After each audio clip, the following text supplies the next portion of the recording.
പുരാതന റോമിൽ ക്ലോഡിയസ് രണ്ടാമൻ എന്ന ക്രൂരനായ ഒരു ചക്രവർത്തി ഭരിച്ചിരുന്ന കാലം.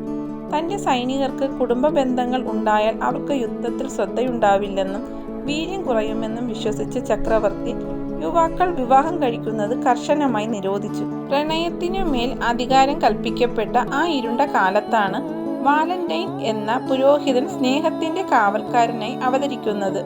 ചക്രവർത്തിയുടെ നിയമത്തെ വെല്ലുവിളിച്ചുകൊണ്ട് പ്രണയിതാക്കളായ യുവാക്കളെ അദ്ദേഹം രഹസ്യമായി പള്ളിയിൽ വച്ച് വിവാഹം കഴിപ്പിച്ചു കൊടുത്തു.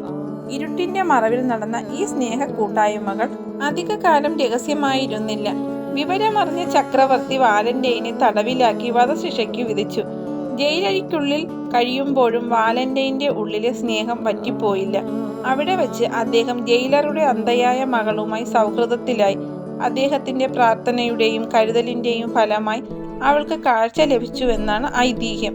ഒടുവിൽ വധശിക്ഷ നടപ്പാക്കുന്നതിന് തൊട്ടു മുൻപ് തൻ്റെ പ്രിയ സുഹൃത്തായ അവൾക്ക് അദ്ദേഹം ഒരു കുറിപ്പ് എഴുതി.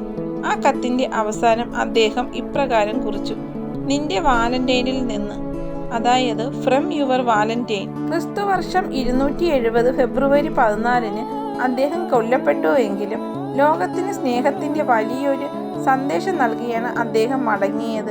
പിൽക്കാലത്ത് സ്നേഹത്തിന് വേണ്ടി ജീവൻ ബലി നൽകിയ ആ മനുഷ്യന്റെ ഓർമ്മയ്ക്കായി ലോകം ആ ദിവസം പ്രണയദിനം ആയി ആഘോഷിക്കാൻ തുടങ്ങി. കാലങ്ങൾ കടന്നുപോയപ്പോൾ ആ കഥ വസന്തകാലത്തിന്റെ വരവിനൊപ്പമുള്ള വലിയൊരു സ്നേഹാഘോഷമായി മാറി.